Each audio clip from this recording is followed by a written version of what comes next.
Hey guys, how's it going? It's Al. Week 17 is live on DraftKings. It kicks off like tomorrow morning. So we're going to go over 5 players that I think have really good ceilings on this NFL DFS slate and project under 5% across the industry in the 3 different projection models that I'm looking at right now on Fantasy Labs, rotogrinders, and establishtheRun.com.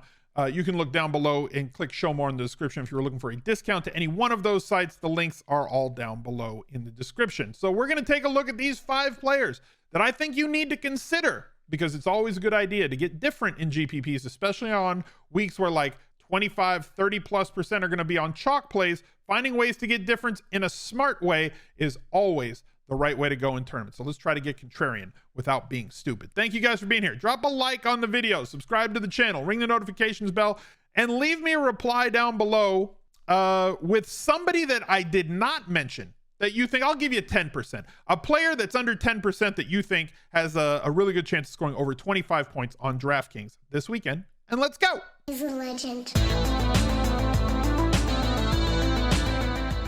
The Smiz Gang Listener League is live on DraftKings. It is the best tournament on DraftKings because it has no rake, but it is not available in the lobby. You got to go to smizzle.tv/links in order to find it. I will shout out the top 10 finishers on the Al Smizzle Fantasy Football channel on Monday. If you go to smizzle.tv/links, the link to both the Listener League and the Fantasy Football channel are both available right there. Just go through, click everything. Instagram, TikTok, follow me there, read Best Buys. And definitely donate to our charity fundraiser over at No Kid Hungry. We just passed $60,000 raised on the year. If we get to $70,000 raised on the ticker that you saw in the open, I will kick in another $10,000 match. So we have like until the clock strikes midnight on New Year's to do it. So that's 10,000 in donations in like 24 hours. Let's see if we can get it done. We've been amazing so far this year. Let's see how much money we can raise for food insecure kids across America. Go to smizzle.tv/charity, or you can find it in the link tree. Our first player on the list is Cam Akers. Okay, I'm just going to say this. There are so many running backs this week that are certainly in play on DraftKings. Like a lot of them. There are many, many, many of them.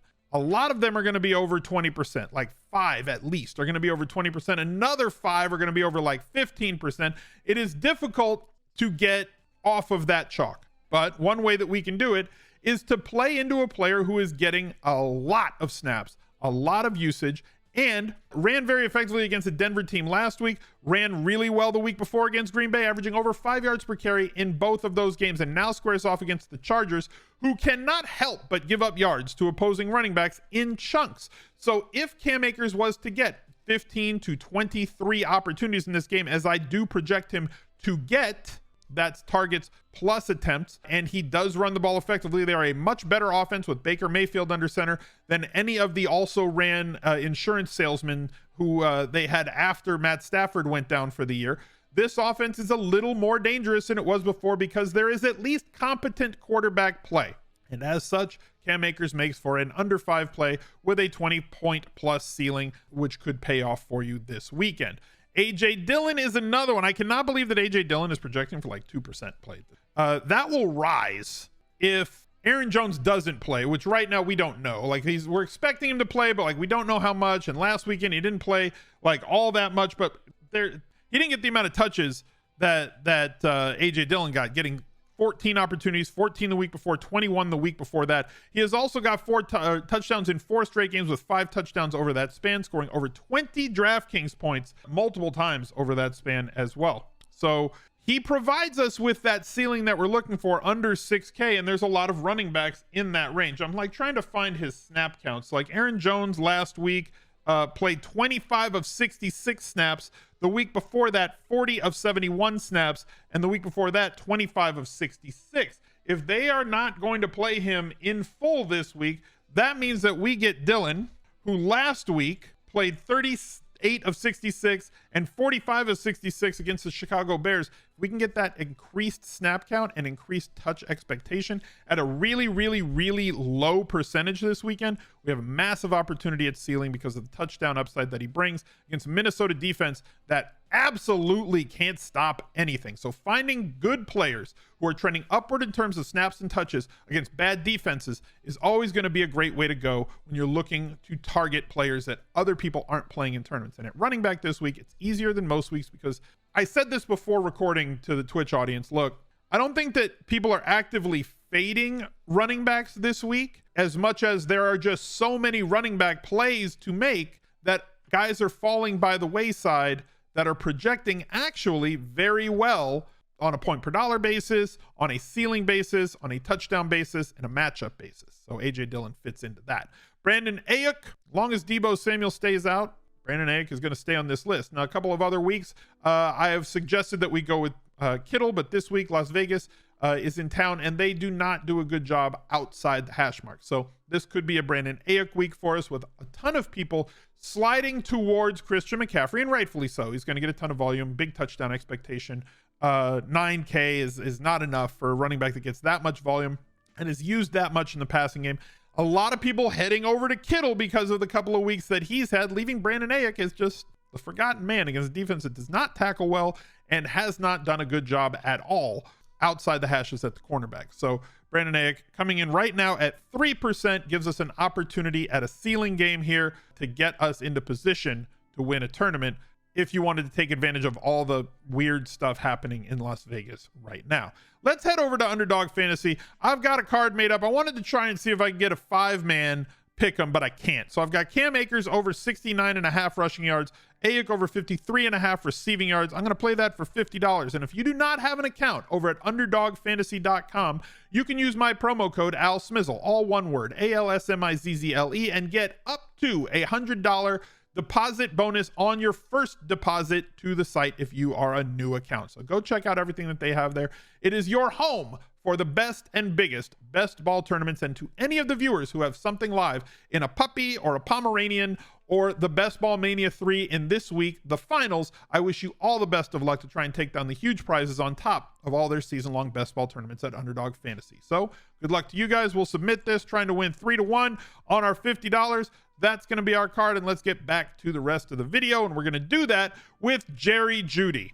Excuse me? Jerry Jeudy is projected at 2.2%, coming off of 4 straight weeks in the double digits, 2 weeks at over 20 points, 1 of those weeks at 33, 10 targets, 8 targets, 9 targets, and nobody's going to play him against Kansas City, a team that he just abused back in week 14 for 33 fantasy points. Kansas City does project to play from ahead in this game.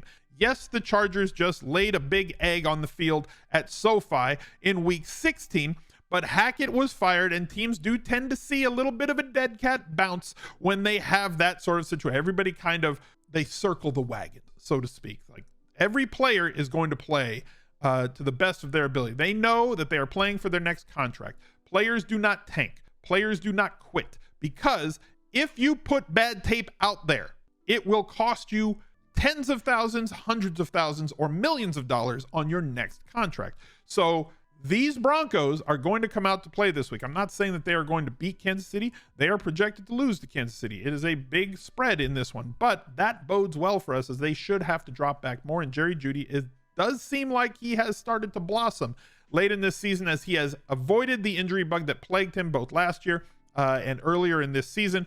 And he is a very talented wide receiver opposite Courtland Sutton, who is playing through some injuries at this point. So Jerry Jeudy does have a high target floor, and based on his pedigree, has a really high ceiling that we've already seen materialize just 3 weeks ago against this same exact team. The fact that he is at 2% is great, at least to me, from a tournament perspective this week. And rounding everything off, I'm not going to retire him, but he feels like he's on this video every week for the last few weeks, and it's AJ Brown. Like, we targeted him a couple of weeks ago, and he had 30 fantasy points. We targeted him back here, I believe, and he had 34 fantasy points. He has been an absolute monster. The grown-ass man, if you will. He's been fantastic all season long. Whether Jalen Hurts plays or whether Gardner Minshew plays, and right now we don't have 100% clarity on that, is trending towards Hurts, but even with Minshew, he is just fine.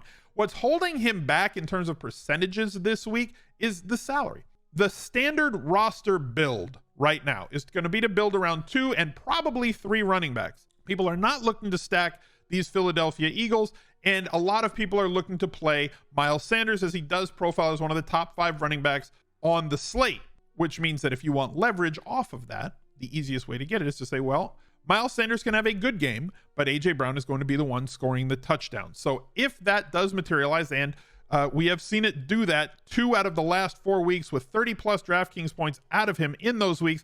Another week last week with no touchdowns, but still got the 100-yard bonus and 19.3 points.